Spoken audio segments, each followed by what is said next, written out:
When actions and moments align, when you're doing the right thing at the right time, there's a special chiyus, a special energy, and a special simcha that's produced.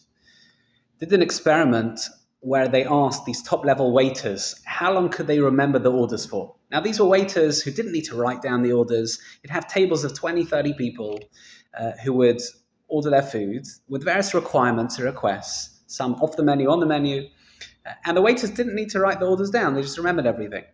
And the social psychologist tested how long could they remember the orders for. How long? Minutes, hours, how did it work?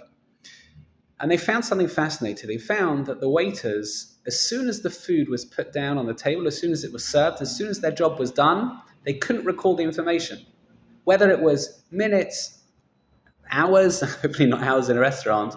The point was, once the moment and the action no longer aligned, once the information therefore wasn't relevant, finished, it was out of the mind.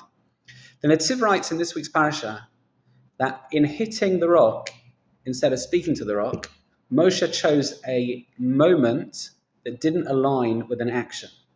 And the Netziv explains as follows.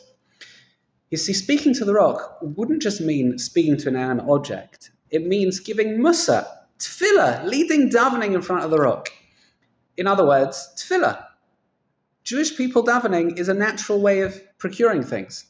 But hitting the rock would be a supernatural way of procuring water. There's no correlation between hitting a rock and it producing water.